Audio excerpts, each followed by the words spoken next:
Olá, viajantes da vida! Bem-vindos ao 10º capítulo do nosso Família em Foco. O noticiário dos últimos meses, até dos últimos anos, tem feito a gente pensar dolorosamente. Algumas vezes, a doença nas famílias não está em filhos desequilibrados, desestruturados, adolescentes rebeldes, mas ela aparece principalmente nos pais. Criaturas que negligenciam suas tarefas, criaturas que ficam ausentes afetivamente, mais preocupadas com seus negócios, mais preocupadas com a sua estética e deixam os filhos relegados ao abandono. Outros são viciosos, dão maus exemplos. Esses pais que negligenciam suas tarefas, que comprometem e às vezes dificultam o avanço dos filhos, porque alguns chegam a cometer crimes, como o noticiário vem apresentando para nós há algum tempo. São criaturas que precisam de tratamento, que precisam de ajuda, mas também que precisam de corrigenda. E aí nós vamos perceber que a doutrina espírita fala a respeito disso. Por que será que essas coisas acontecem? Por que será que essas excrescências aparecem na Terra, quando na verdade o sentimento de amor maternal, de amor paternal, deviam ser naturais? Nós vemos isso acontecer com os animais. Como eles lutam, como eles põem a vida em risco para proteger a prole. Por que entre nós humanos isso não tem acontecido com tanta frequência? E aí nós vamos buscar lá no Livro dos Espíritos, em primeiro lugar, quando Allan Kardec já estuda a lei de amor, justiça e caridade. Lá no finalzinho, quando ele trata do amor maternal, que nós podemos estender para amor paternal também, hein, gente? Não vamos pensar que é só um lado que tem que agir desta forma. Todos os pais, a mãe e o pai, aqueles que fazem a função de pai, aqueles que fazem a função de mãe numa família homoafetiva, têm responsabilidades importantes. E aí Kardec pergunta aos benfeitores espirituais nos seguintes termos, lá na questão 891. Olha só. Visto que o amor maternal ou materno está na natureza, por que há mães que odeiam os filhos? E isso muitas vezes desde o nascimento deles. Mas não é isso mesmo que nós temos notado, pessoal? Não é isso mesmo que nós observamos nesses casos de crimes? Pais que jogam filhos pelas janelas, pais que assassinam crianças, madrastas que descedam enteados e depois os levam à desencarnação? Pois é, essas criaturas que agem assim, por que isso acontece? Porque nós sabemos que não existem inocentes na Terra. Então os espíritos respondem da seguinte maneira para nós. Olhem só que coisa interessante. Algumas vezes é uma prova escolhida pelo espírito do filho, ou uma expiação, se ele mesmo foi mau pai, ou mãe perversa, ou mau filho em outra existência. Então olha só, essa é uma questão que nós não podemos perder de vista. Muito frequentemente, quando filhos enfrentam famílias com pais desestruturados, é porque numa existência anterior eles podem ter dado causa a isso. Mas é claro que isso não justifica a maldade dos pais. Isso não justifica a ação dos pais. Não quer dizer que eles tenham que ser assim. Ao contrário, todos nós reencarnamos para crescer, para evoluir. Lembremos, no caso do livro Missionários da Luz, da reencarnação de Segismundo, em que ele e o pai deveriam se reajustar. Mas, só para complementar isso, para que nós não fiquemos imaginando assim, mas são pai e mãe, são heróis, devem ser idealizados. Não, não devem ser idealizados, devem ser corrigidos pelos filhos e pela sociedade. Olha só como é que os amigos espirituais terminam essa informação dada na questão 891. Em todos os casos, a mãe ou o pai mau não pode deixar de ser animado senão por um espírito mau, que procura criar embaraços ao filho, a fim de que sucumba na prova que buscou.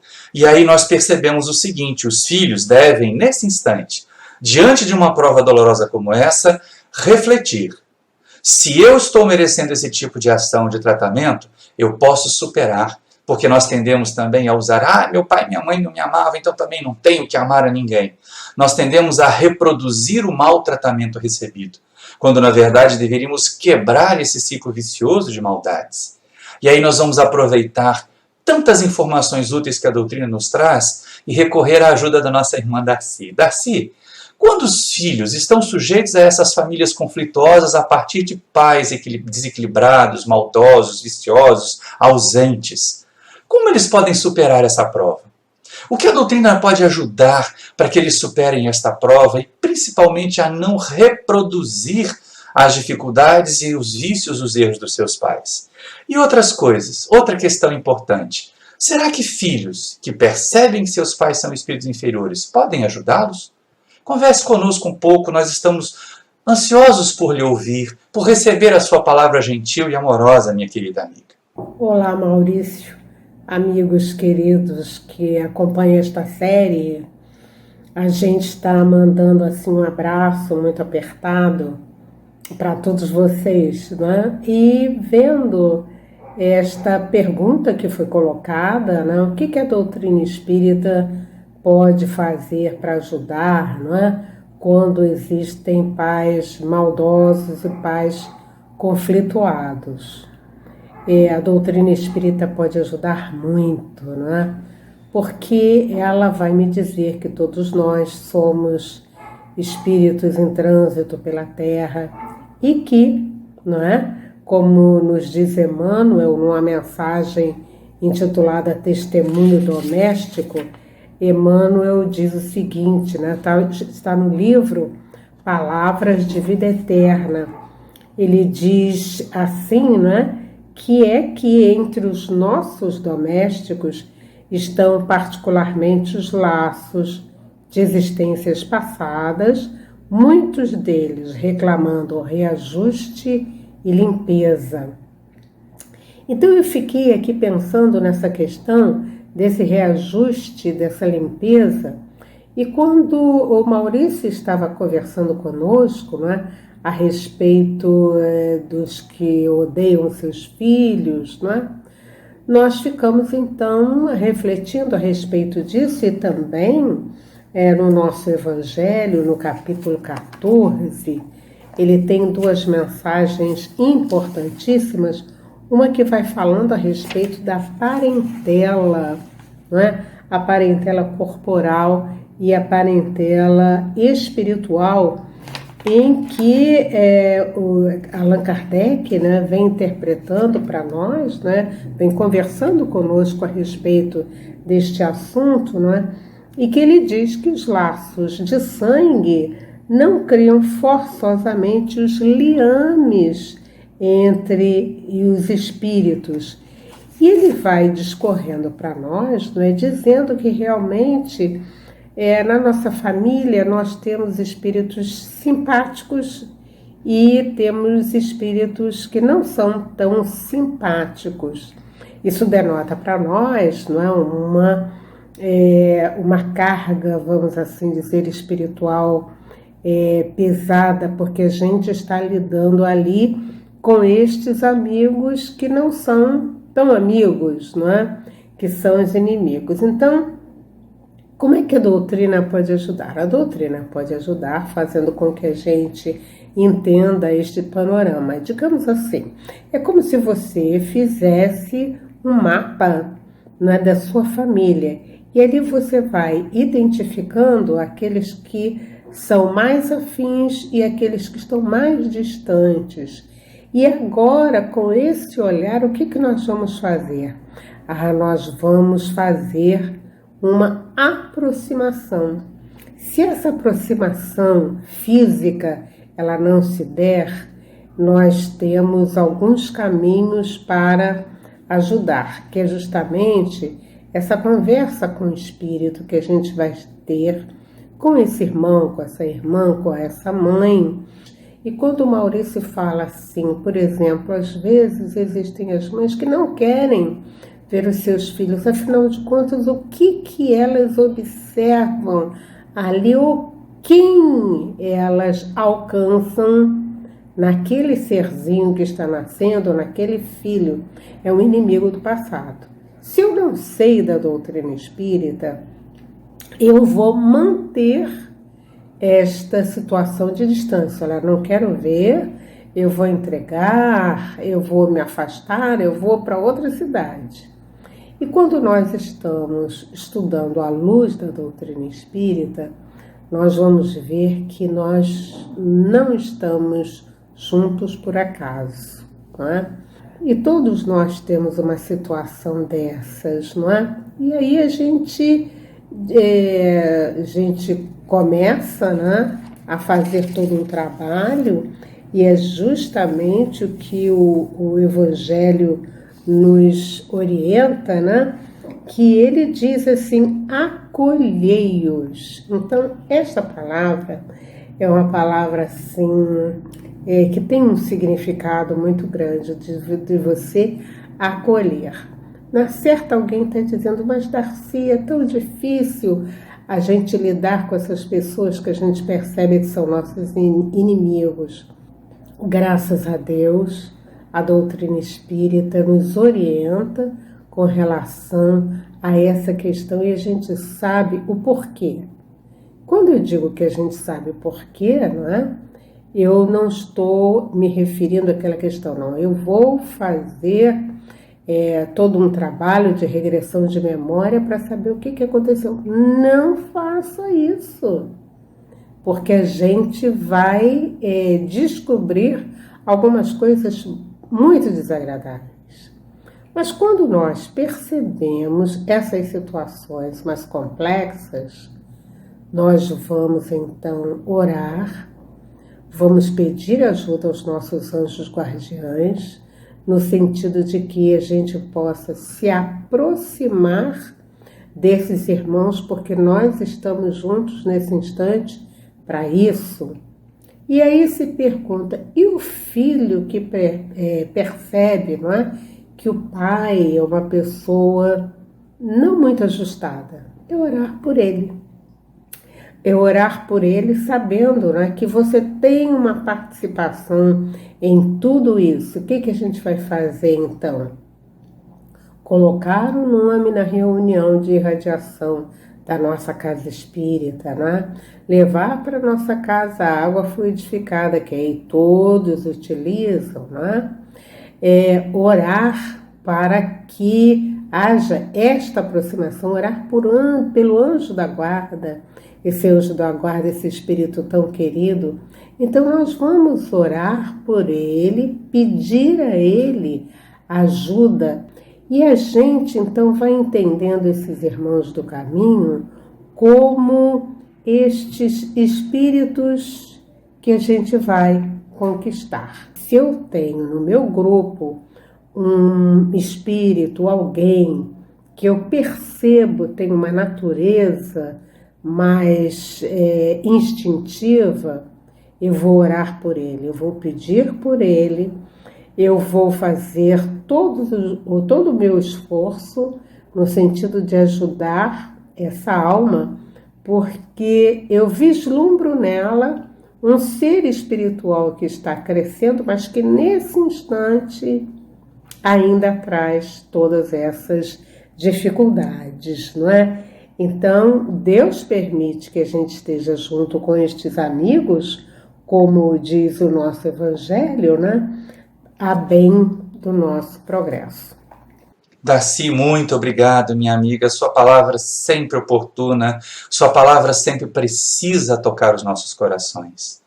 Então, meus caros amigos, vocês que são filhos, vocês que têm ou tiveram pais que não foram dos melhores, vamos nos lembrar que cabe a cada um de nós fazer diferença para melhor em todas as situações. E que a diferença para melhor nos leve, inclusive, a ajudar, a amparar aqueles que não souberam nos dar o amparo que nós necessitamos. Lá no capítulo 14 do Evangelho segundo o Espiritismo, para que nós possamos encerrar esse nosso momento de conversa em família, Allan Kardec aprende com os benfeitores espirituais que não cabe aos filhos punir os maus pais. Olha só que coisa interessante esse texto que aparece lá no item 3. É verdade que alguns pais ou mães menosprezam seus deveres e não são para os filhos o que deveriam ser. Mas é a Deus que compete puni-los, e não aos seus filhos. Não cabe a estes censurá-los, porque talvez hajam merecido que seus pais ou mães fossem assim. De novo, fechando com a questão 891 de O Livro dos Espíritos. Mas, se isso acontece, e o capítulo 14 do Evangelho trata de honrar pai e mãe, no caso de maus pais, como os filhos devem agir? E aí, de novo, os amigos espirituais nos socorrem, nos dando a seguinte informação. Se a lei de caridade manda se pague o mal com o bem, se seja indulgente para com as imperfeições de outrem, não se diga mal do próximo, se esqueçam e perdoem as suas faltas, se ame até os inimigos, quão maiores não hão de ser essas obrigações em relação aos pais ou às mães? E aí nós percebemos que, na verdade, é a lei de amor e caridade que nos vai nortear. A doutrina espírita, o Evangelho de Jesus, nos ensinam a retribuir o mal que recebemos com o bem. O que não significa que devamos nos sujeitar a receber o mal continuamente, sem nenhum tipo de corrigenda, sem nenhum tipo de reação. Filhos, amem seus pais, quaisquer que eles sejam, mas, sobretudo, tornem-se educadores deles, como a Darcy nos ensinou, como a Darcy nos orientou na sua fala. E vocês, pais que nos veem, que nos ouvem, pensem um pouquinho. Não reproduzam o mal que receberam se receberam maldade dos seus pais. Sejam os melhores pais, sejam pais melhores. E assim, com famílias melhores, com famílias mais equilibradas, nós vamos construir um mundo de paz e harmonia. Nós agradecemos a Darcy pela sua colaboração nesse ciclo de 10 capítulos. Rogamos aos amigos que permaneçam conosco, que divulguem esses vídeos, que mandem para os seus amigos e, sobretudo, que se inscrevam no canal. Que deem o seu like, o seu dislike e que comentem para que nós possamos continuar buscando assuntos, temas que sejam do seu interesse. O Família em Foco agora vai se alternar com outros projetos no nosso canal, mas permaneceremos sempre ao lado de vocês, falando e amando as famílias. Um grande abraço para todos, um grande beijo para você, Darcy. Tchau, muita paz. Oi, viajantes da vida! Bem-vindos a mais um capítulo do nosso Família em Foco. Hoje nós vamos tratar de um assunto muito interessante e muito saudável para os nossos lares. A implantação do Evangelho no lar. Na literatura antiga chamada de culto, mas nós hoje, com uma visão mais aperfeiçoada, vamos entender que, na verdade, é cultivo, já que Allan Kardec disse que em doutrina espírita nós não temos cultos oficiais. E aí nós vamos perceber o quanto isso é importante para trazer harmonia, para trazer paz e para estabelecer a vivência de Jesus em nossos lares. O melhor exemplo de cultivo do Evangelho no lar nós vamos encontrar no livro Os Mensageiros de André Luiz. Olha a capinha dele aparecendo aqui. E aí nós vamos perceber ali a casa de Isabel, uma viúva, pobre, costureira, com 4 filhos, mas que enfrenta tantas dificuldades com ânimo, com coragem, exatamente porque aprendeu a transformar o seu lar num verdadeiro posto avançado da colônia Nosso Lar. E aí, quando André Luiz vai descrever o início dessa tarefa na casa de Isabel, ele diz para nós mais ou menos o seguinte, olhem só. Nas primeiras horas da noite, Dona Isabel abandonou a agulha e convidou os filhinhos para o culto doméstico. Todos os trabalhadores invisíveis sentaram-se respeitosos. Olha só, gente, que coisa interessante, não é? André Luiz descreve a vinda de amigos desencarnados para participar como trabalhadores. E eles, ao perceberem que os encarnados estão se organizando para o Evangelho no lar, eles também se organizam e se tornam mais serenos. Ainda continuando lá com André Luiz, Isidoro, que é o esposo da Dona Isabel, alguns companheiros mais íntimos do casal permaneceram ao lado de Dona Isabel, sendo quase todos vistos e ouvidos por ela. E olha só que coisa interessante, né?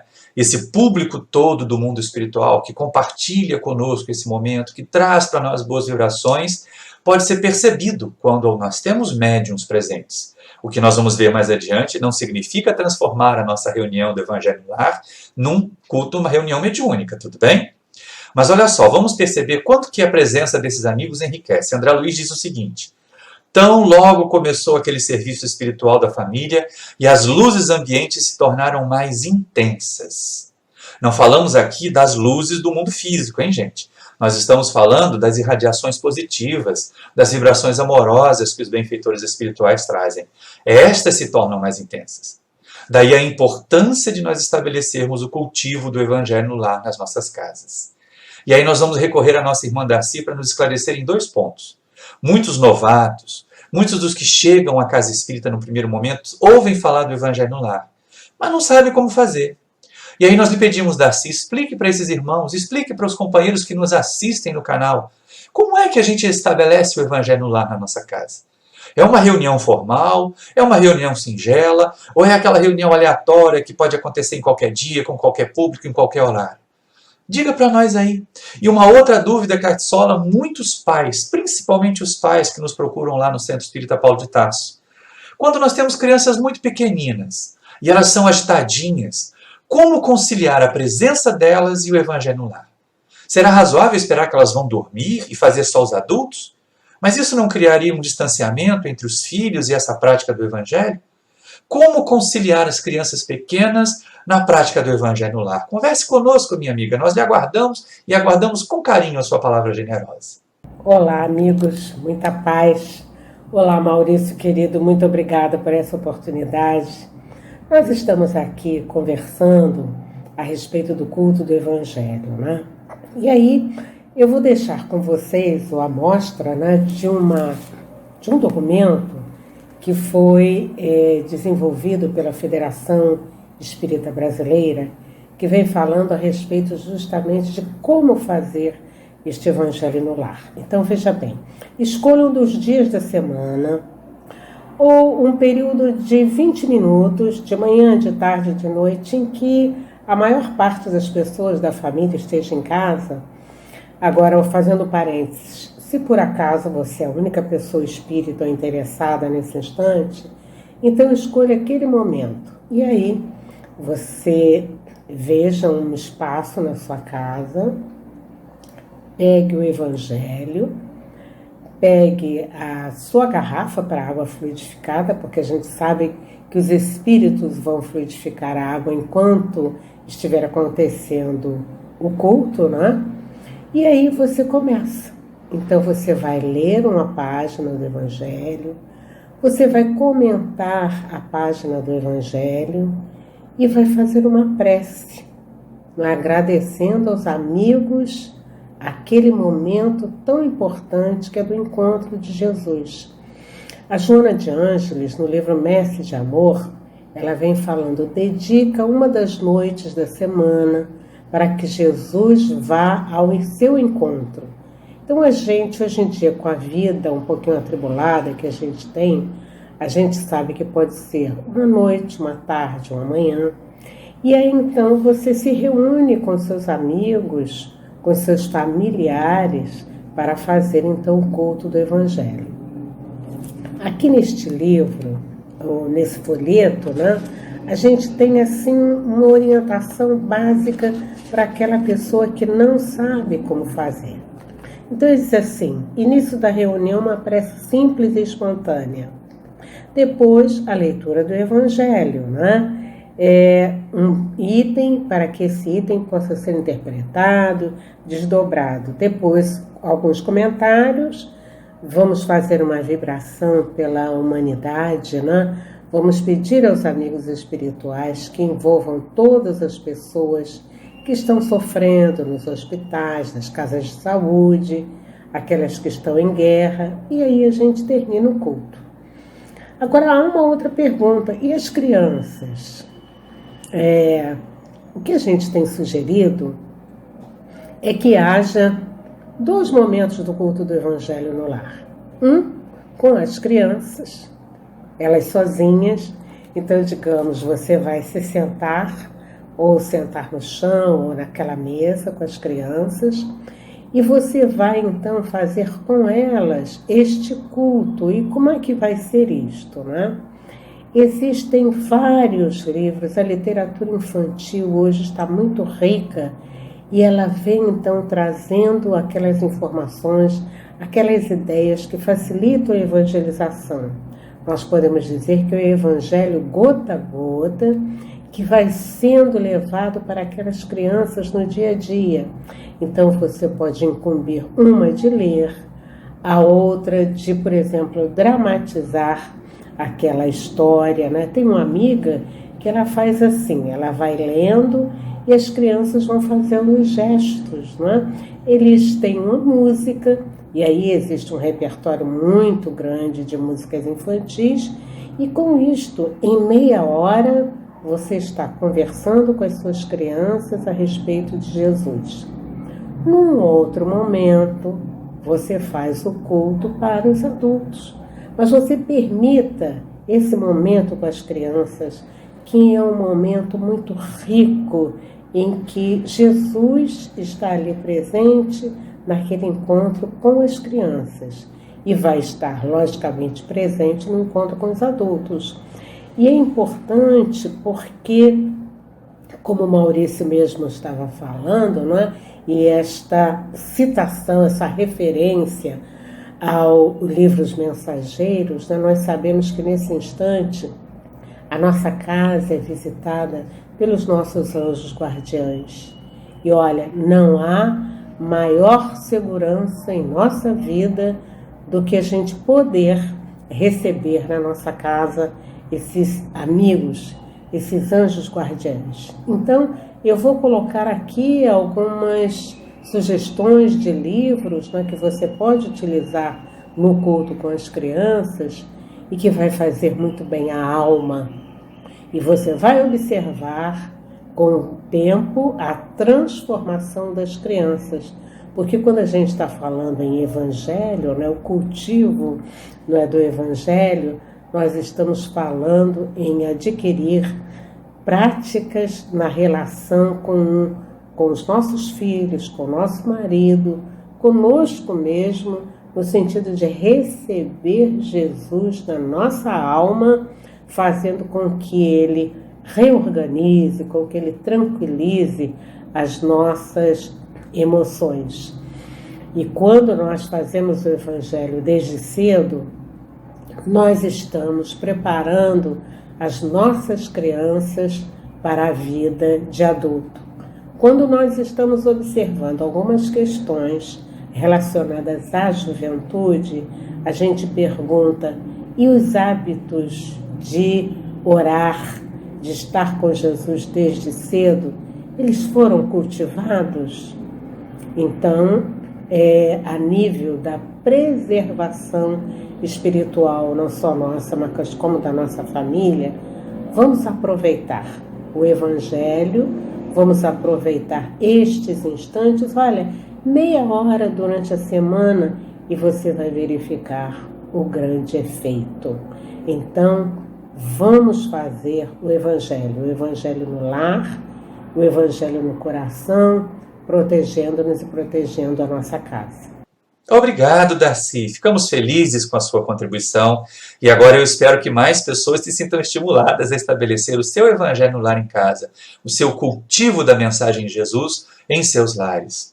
Mas ainda voltando a essa questão da presença espiritual, André Luiz nos descreve agora, numa outra obra, no livro Desobsessão, que quando os nossos lares estão em harmonia, por causa do evangelho no lar, por causa dos pensamentos harmoniosos que nós estabelecemos, não apenas naquele dia, não apenas naquele horário, mas ao longo de toda a semana, o evangelho no lar é uma boa desculpa para nós cultivarmos Jesus todos os dias nos nossos lares. Mas aí lá no livro Desobsessão ele fala a respeito da prática do evangelho no lar pelos trabalhadores espíritas. Principalmente por aqueles que se envolvem com a tarefa mediúnica. Olha só o que o amigo espiritual nos diz.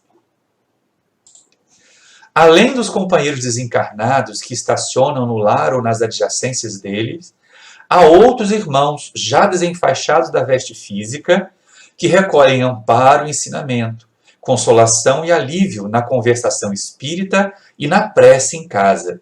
E aí nós percebemos que essa ideia do cultivo do evangelho no lar traz benefícios não só para nós encarnados, mas também para outros irmãos desencarnados sofredores. Por isso a Casa de Isabel, lá do livro de Mensageiros, ela é tão frequentada por amigos e também por espíritos sofredores que são levados para lá. E aí André Luiz conclui lá no livro Desobsessão dizendo o seguinte para nós: olha, o culto, ou cultivo, se nós preferirmos, do evangelho no abrigo doméstico equivale à lâmpada acesa para todos os imperativos do apoio e do esclarecimento espiritual. Isso é a coisa mais interessante que nós deveríamos considerar. O evangelho no lar tem a participação de encarnados, deveriam ser todos os da casa, mas nós vamos fazer com aqueles que quiserem, com aqueles que desejarem. Os demais, que respeitem, que fiquem quietinhos nos seus quartos se não quiserem cooperar ou participar, se forem de uma religião diferente daquela que nós estamos abraçando. Mas nós temos também o público desencarnado. E é este público desencarnado que às vezes causa impressões aos médiuns. E há a necessidade de ter um cuidado, antes de nós terminarmos a nossa tarefa, de avisar: culto do evangelho no lar, Cultivo do Evangelho no Lar não é reunião mediúnica. Olha o que os amigos do Projeto Manuel Filomeno de Miranda recomendam para nós. Principalmente aqueles companheiros que têm mediunidade em fase inicial de educação, ao perceberem espíritos no culto do Evangelho no Lar, não deem passividade, porque a proposta não é essa. Veja o que dizem os amigos do Projeto Manuel Filomeno de Miranda no livro Qualidade na Prática Mediúnica.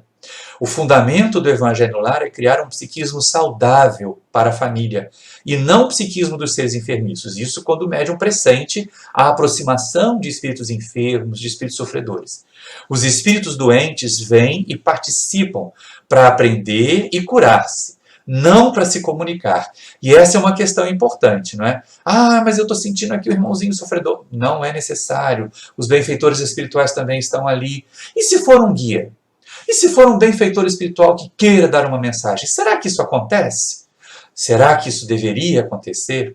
E aí os amigos do projeto dizem também para nós, olha, tratando-se de entidade veneranda, não irá perturbar.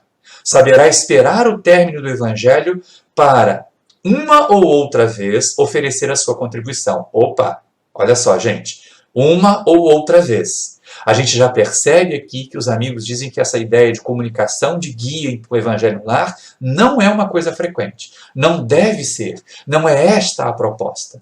Até porque os guias têm mais disciplina do que nós, né? E eles sabem bem qual é a proposta do Evangelho no Lar.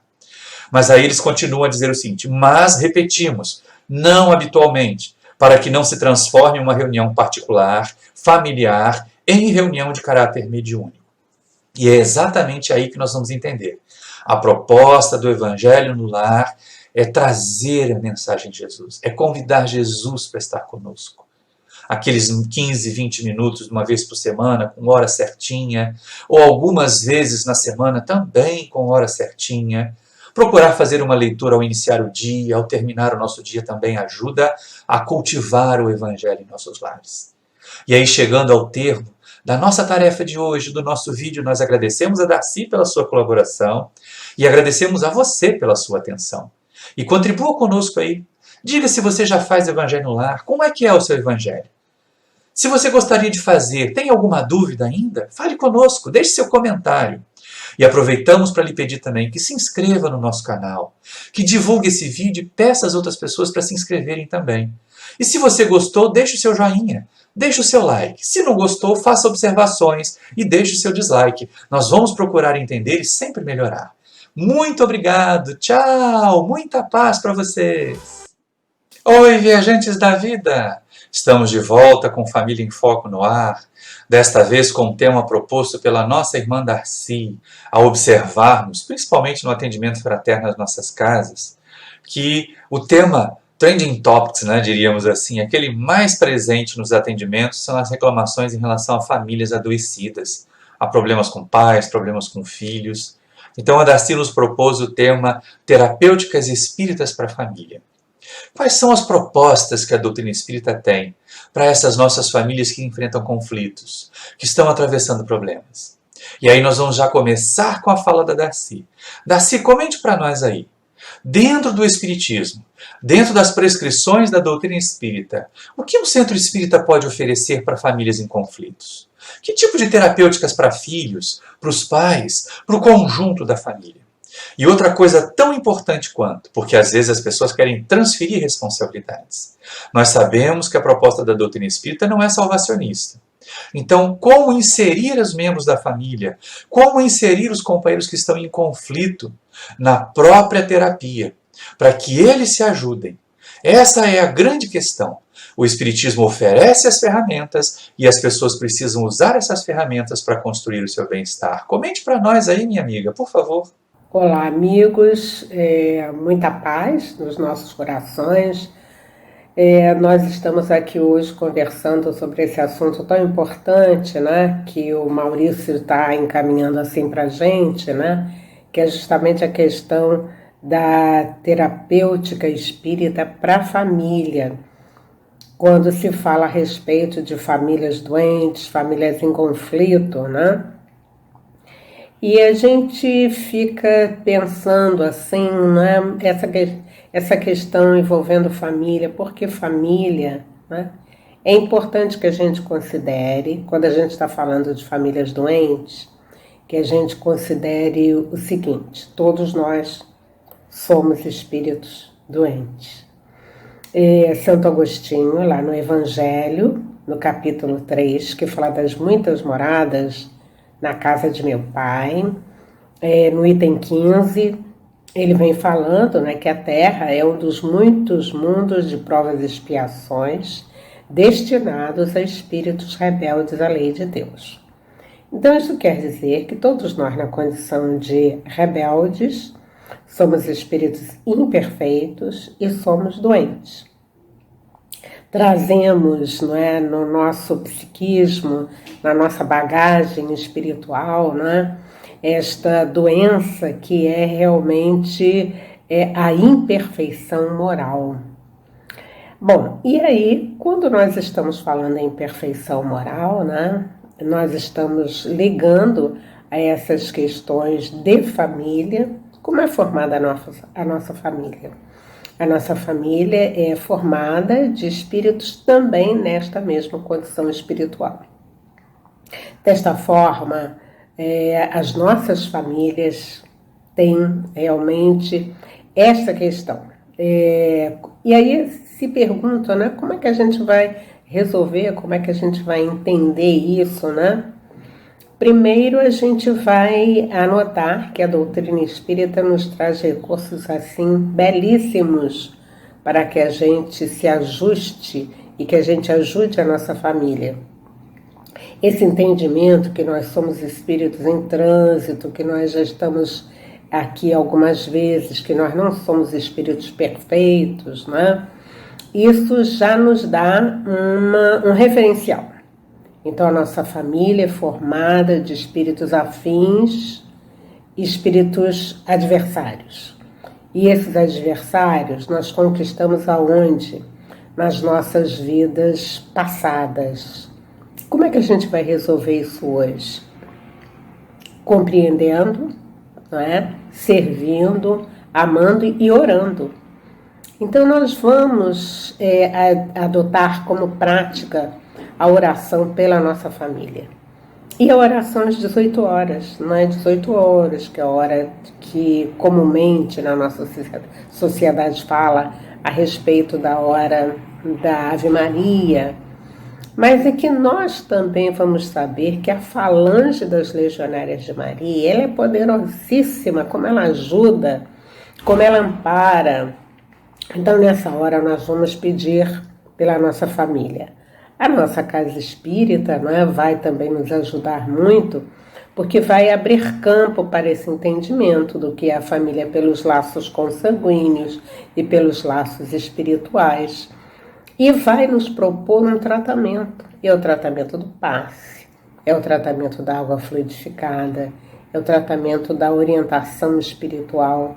É muito bom saber, né, que a Casa Espírita tem todo um programa de atendimento espiritual que vai poder nos ajudar muito. Colocar o nomezinho lá na reunião de desobsessão, porque de repente esta doença que vai aparecendo, ela tem um componente espiritual.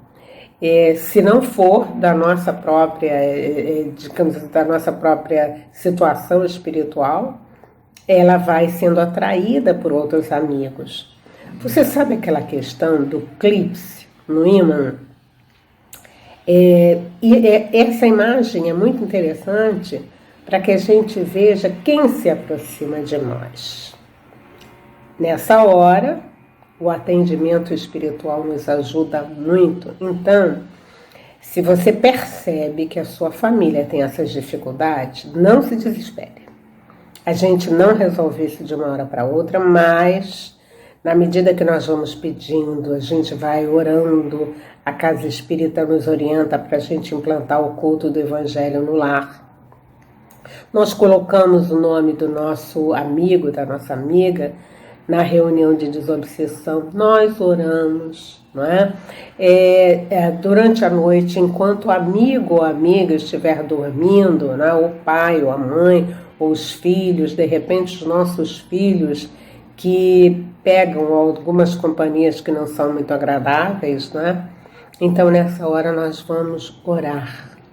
Nós vamos pedir ao anjo guardião, sempre lembrar disso. Cada um de nós tem um anjo guardião.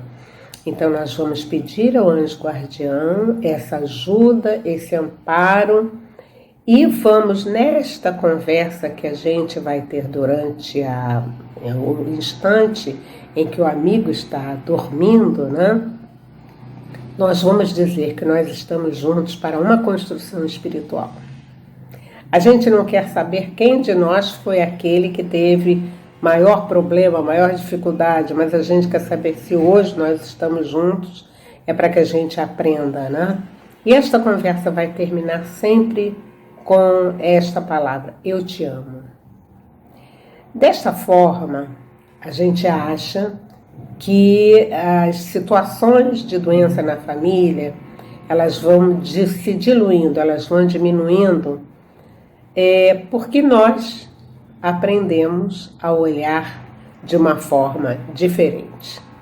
Então, amigos, é muito importante que nós possamos orar pela nossa família, que nós possamos pedir para que eles sejam atendidos nas nossas casas espíritas, não é? E que dessa maneira a gente também entenda que são vínculos que nós fomos então trazendo para nós nesse decorrer de várias encarnações. E com isto, com a ajuda de Jesus, Jesus no nosso lar, nós temos a certeza que as situações vão sendo resolvidas. Portanto, vamos procurar a casa espírita, que é uma grande forma de ajuda para todos os nossos problemas. Muita paz. Obrigado, Darcy. Sua contribuição sempre tão preciosa. E o mais importante, agora todos sabem a parte de cada um. Não vamos ficar imaginando que os guias vão chegar e vão resolver os problemas, que Jesus vai remover todas as nossas manchas espirituais. A família adoecida, a família que vai buscar terapia no centro espírita, tem um longo percurso e um monte de trabalhos para fazer, cada um por si, cada um em prol de todos também. Mas existe uma outra questão. As pessoas têm visto na sociedade, principalmente aqueles não espíritas, e agora nós falamos a todos, a espíritas e a não espíritas. Alguns têm questionado a família, questionado a necessidade dela. Já que a família é doente, já que a família é causa de problemas, já que a família está decadente, por que não abolir essa estrutura da sociedade? E aí eu me pergunto também, poxa gente, tá certo que algumas encarnações foram confusas, mas cada um de nós teve a oportunidade de estar aqui na Terra graças à estrutura familiar. Então não é abandoná-la, vamos ver o que nós podemos fazer por ela. Num seminário que aconteceu em 1980, perguntaram ao Divaldo Franco: Divaldo, as famílias estão decadentes? As famílias estão fadadas a acabar? E olha só que coisa interessante que ele respondeu.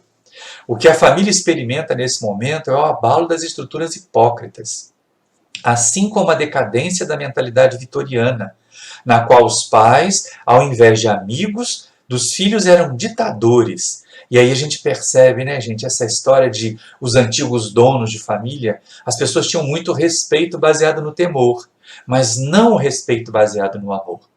E aí Divaldo ainda complementa mostrando algo também muito interessante, a nova estrutura de administração de uma família, que não tem mais um dono só, em que a mulher abandonou a posição de objeto, de ser secundário, para ocupar o seu papel na sociedade. Isso é talvez a questão mais relevante. Hoje as estruturas de família são diferentes e nós ainda temos a mentalidade da estrutura antiga. Ainda esperamos a resposta antiga. A sociedade e os membros da família precisam se adaptar a essa nova visão. E o Espiritismo contribui. A visão espírita ajuda. Olha o que o Divaldo diz. A visão teísta espírita é a de um Deus real em todas as coisas, portanto, administrando a família também como uma criação sua. Em todos nós, presente em nós, portanto. E a proposta da edificação é do alto amor, da autoestima, da valorização do corpo, não do desprezo dele, para então concretizar-se uma família dentro das bases de equilíbrio. Essa é a questão importante. Famílias equilibradas virão de uma contribuição generalizada de cada um dos seus membros. E o Divaldo ainda complementa aquela família na qual os direitos dos cônjuges sejam igualitários, a fim de que o amor e o respeito aos filhos estejam por cima da autoridade, da imposição, facultando a necessidade do diálogo, tão importante como a do alimento. E é essa a questão nova das famílias. Nós temos conversado em família? Temos tirado algum momento para ouvir os filhos? Ou os filhos têm tirado algum momento para ouvir os pais? Ou a doença das famílias modernas é exatamente o distanciamento dentro do lar? Todo mundo nas redes sociais, cada um com as suas agendas pessoais e pouca convivência.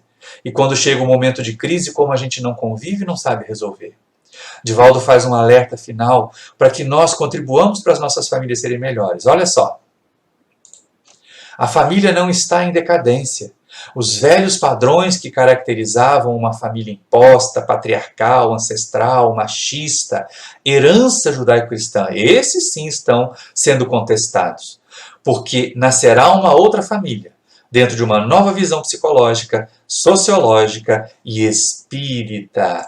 Isso é que é a parte interessante. A contribuição da doutrina espírita é a de fazer com que as famílias busquem ser construtoras do seu bem-estar, inclusive buscando profissionais da área da psicoterapia, da psiquiatria, da relação entre as pessoas, para que nós aprendamos a administrar melhor os nossos conflitos em família e fazer com que a família seja aquele ninho proposto por Emmanuel no livro Vida e Sexo. Meus amigos, nós estamos encerrando mais esse capítulo e gostaríamos de saber, a sua família é contada entre aquelas de boa, sempre feliz, ou é das famílias que a sociedade vê como doente? Você tem feito a contribuição que pode para a sua família?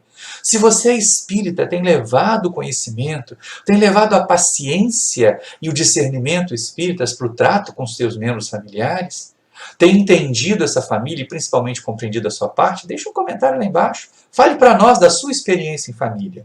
Nós te agradecemos pela atenção, agradecemos a querida Darcy pela contribuição preciosa do tema e dos seus ensinamentos e encerramos pedindo a você, se inscreva no nosso canal, acione o sininho para receber notificações dos próximos vídeos, dê o seu like e se você não gostou, comente por que não gostou para a gente tentar melhorar. Desde já nós te agradecemos, desejamos uma boa semana, muita paz. Tchau, fiquem com Deus.